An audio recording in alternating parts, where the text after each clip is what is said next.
पक्षाचे अध्यक्ष ज्यांचे विचार असतात आपण ऐकले ते ज्यांच्या भारती महाराष्ट्राच्या राजकारणामध्ये एका निर्णयानं सगळीकडे अंशुतेचे वापर मानण्यात आलं असे या ठिकाणी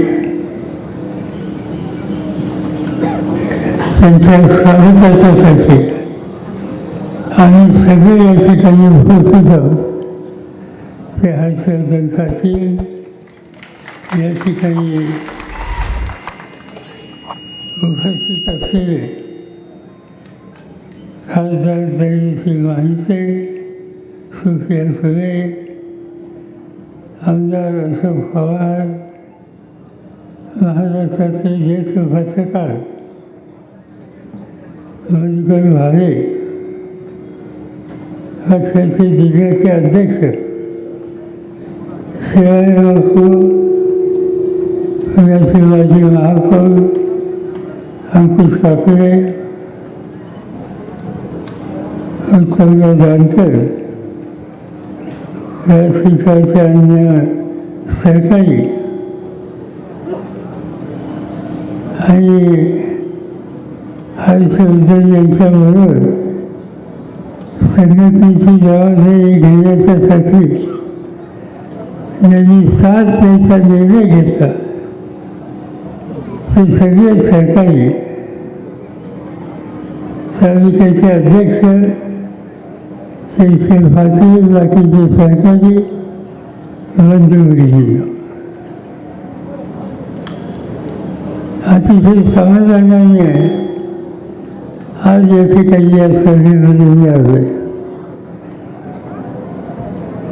जुना जुना आहे. 1967 साली पहिल्यांदा मी महाराष्ट्राच्या विधानसभेमध्ये सभासद म्हणून गेलो आणि त्या कालखंडामध्ये आम्ही लोक तरुण होतो. माझं वय 27 होतं आणि आम्हाला तरुणांना मदत करणं, मार्गदर्शन करणं, मंडळामध्ये कसं काम करावं, व्यक्तिगत भूमिका कशी स्वच्छ ठेवावी याचा आदर्श आम्हाला सगळ्यांच्या समोरच्या काळात असायचा. ते म्हणजे शंकरराव भाऊंचा एका जिल्ह्यातले शेजारी आणि वडील आहे, त्यामुळे त्यांचा अधिकार होता. नंतरच्या काळामध्ये महाराष्ट्राच्या मंत्रिमंडळामध्ये त्यांच्यावर काम करायची संधी मलाही मिळाली. मंत्रिमंडळामध्ये स्वच्छ आणि नेटका कारभार कसा करावा याचा आदेश भाऊंनी आम्हाला मंत्र्यांच्या सोबत ठेवला आणि त्यामुळे पुणे जिल्ह्याचं राजकारण याचा ज्याचा वेळी विचार करतो तो विचार शंकरराव भाऊंच्या पुरा होत नाही.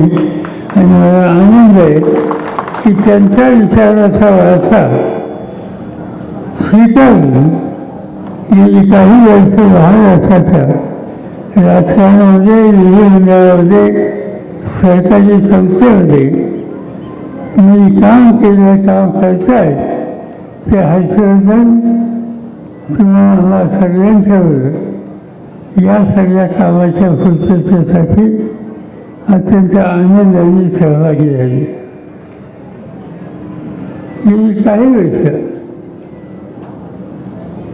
सरकारला त्यांचा अधिकार निवडणुका मात्र झाल्या आणि तेच वेळेने माझा प्रयत्न होता की पुणे जिल्ह्यामध्ये आणि महाराष्ट्राच्या जिल्ह्यात सगळे जाती जमातीच्या लोकांना घेऊन समाजकारण करावं आणि त्या हेतूनं माझं लक्ष इंदापूरकडे होतं. जाणून घेऊन विचार करत इंदापूरच्या एका सहकार्याला प्रोत्साहन करण्याचं काम केलं. छत्रपतीचे चेअरमन केलं, जिल्हा परिषदेचे प्रमुख केलं, महाराष्ट्राच्या विधानसभेमध्ये येण्याच्यासाठी प्रयत्न केले, मंत्रिमंडळामध्ये घेण्याचा आग्रह केला.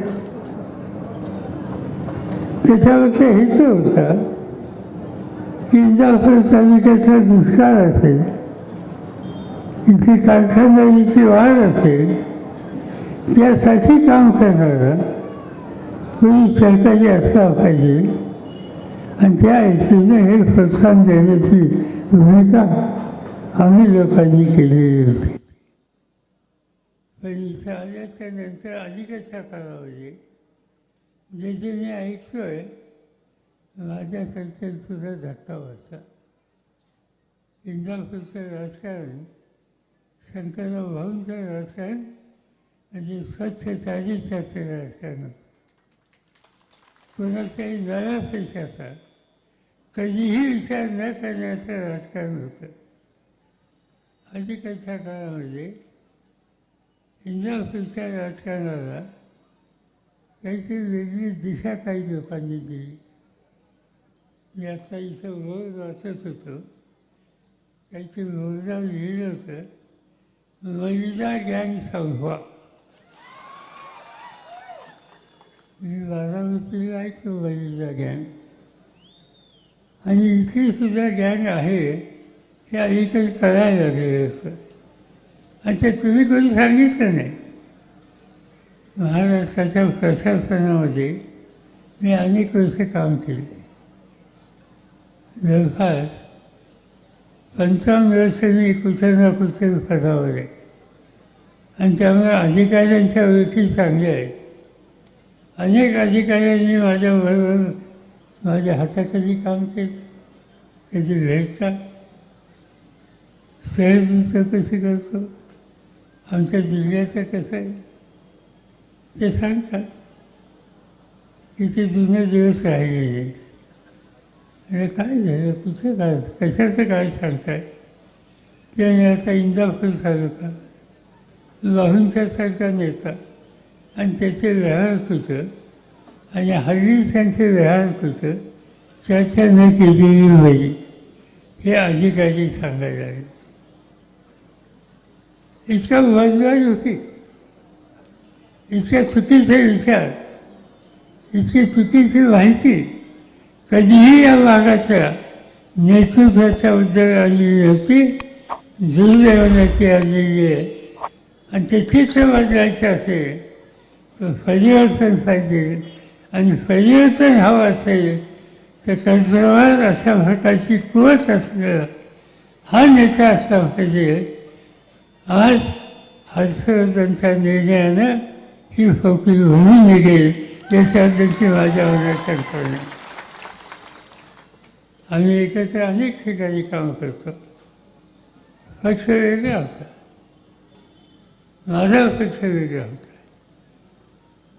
पण महाराष्ट्राच्या देशाच्या शेतकऱ्यांच्यासाठी काही संस्थेमध्ये आम्ही एकत्र काम करतो. वसंतदादा साखर धंद्यातली संस्था, मी त्याचा अध्यक्ष आहे आणि मॅनेजिंग ट्रस्टी हर्षवर्धन आहेत. आम्ही भेटत असतो. पक्ष वेगळा होता, पण या सगळ्या कालखंडामध्ये एकदा सुद्धा कधीही धोरणाच्याबद्दल मतभेद नव्हते. एकदा सुद्धा असं कधी घडलं नाही की आमच्या त्यांच्या विचारात कधीही फरक पडला नाही. आणि ज्या ज्या वेळेला नवीन काही करायचं असेल तर ज्या 2-3 सरकारांच्या ही जबाबदारी द्यावी अशी चर्चा व्हायची. त्याच्यात पहिलं नाव हर्षवर्धनचं येतं. आज साखर धंदा, ऊसाचा धंदा हा आपल्या सगळ्यांचा महत्त्वाचा धंदा आहे. देशामध्ये 2 नंबरची साखर आणि ऊसाचं पिकाचं क्षेत्र महाराष्ट्रात आहे. आणि सवन देशाच्या या पिकाची जी काही संकटाची स्थिती असते त्यातून त्यांची सुटका करण्याच्यासाठी जी संस्था आहे त्या संस्थेमध्ये आम्ही एकत्र काम करतो.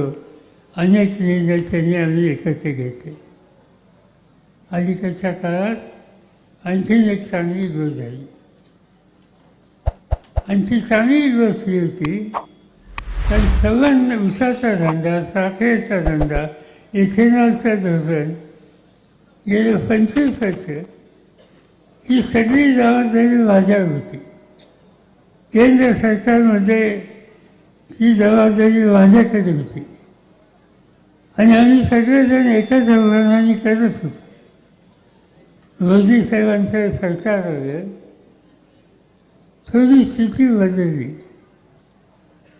त्यांना आणि त्यांच्या सरकारांना आम्ही इथे निर्णय घेतो त्याची अस्वस्थता होत होती आणि त्यामुळे आम्हाला काळजी वाटायची की ऊस उत्पादकाचं काय होणार, साखरेच्या किमतीचं काय होणार, ऊसाला टनेला किंमत किती मिळणार त्याचं काय होणार, नवीन धोरणं नवीन प्रकल्प हातामध्ये घ्यायचे त्याचं काय होणार. पण या संकटातून आम्हा सगळ्यांना महाराष्ट्राला काढायचं काम, दूर करायचं काम हर्षवर्धननी केलं. आणि कसं केलं तर या देशामध्ये 250पेक्षा जास्त साखर कारखाने आहेत आणि या सगळ्या साखर कारखाने सरकाराचे त्याच्या देशाचं नेतृत्व हर्षवर्धन केलं आहे आणि त्यामुळं आम्हाला त्याचा आनंद आहे. फक्त वेगळा होता पण आम्ही नेहमी सांगायचं चिंता करू नका, आपला माणूस तिथं आहे, हर्षवर्धन तिथं आहे. आणि त्यामुळं कधीही या संबंधीची कुठली अडचण आली तर आम्ही एकमेकाशी बोलत असू, त्याचा मार्ग काढत असू, एक प्रकारचं विधायक दृष्टिकोन करून कष्टकरी बळीराजाच्या हिताची जपणूक करणं हेच आमचं महत्त्वाचं काम आहे. हा दृष्टिकोन घेऊन जो काम करतो अशा नेत्यांना माझ्यासारख्याला वाटायचं जरा रस्ता चुकला. ते सोडा, ते आपले घर नाही. भाऊने आपल्याला घर दाखवले. भाऊने आयुष्यावर एकच विचार घेतला, दुसरा विचार कधी घेतला नाही आणि तो विचार गांधी, नेहरू, यशवंतराव चव्हाणांचा विचार.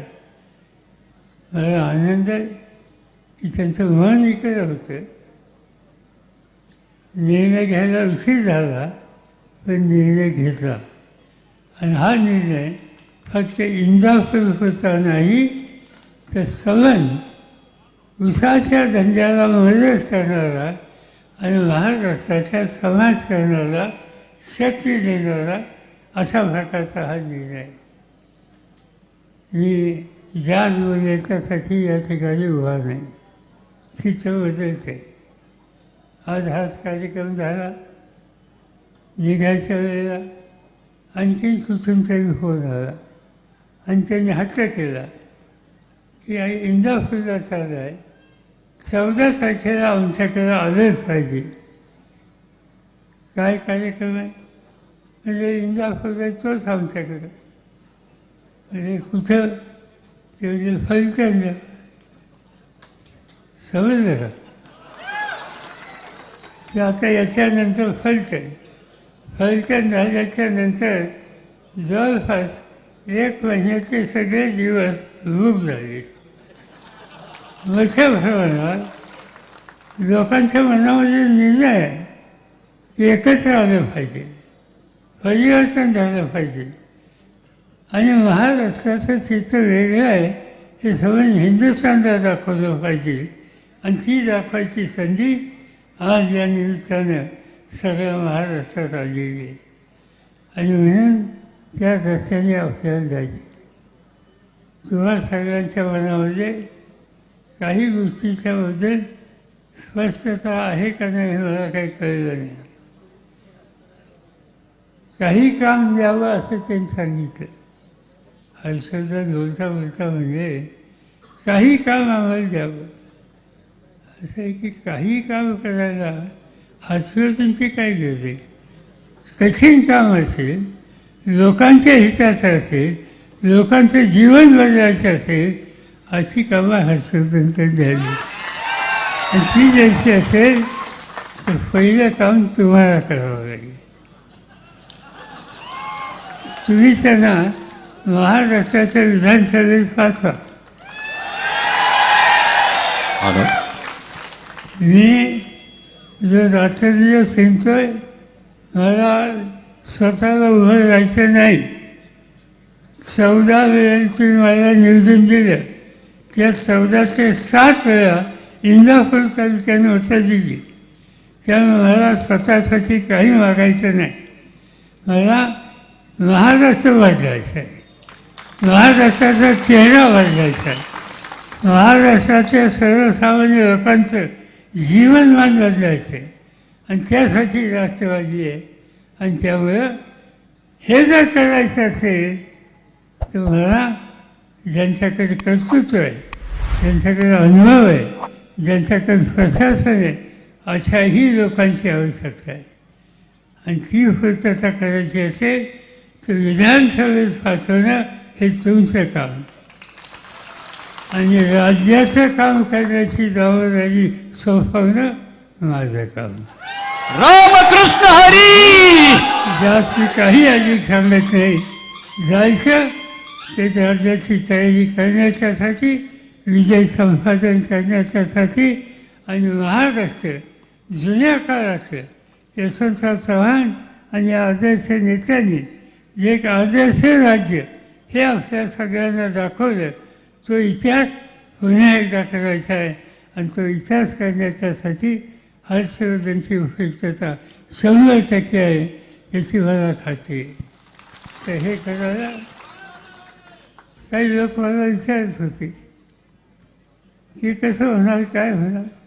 म्हणजे काही काळजी करू नका, जावई कुणाच आहे. कुठल्याच पूर्वी आम्ही देत नसतो. आम्ही चांगलं घर बघून मुलींना देत असतो.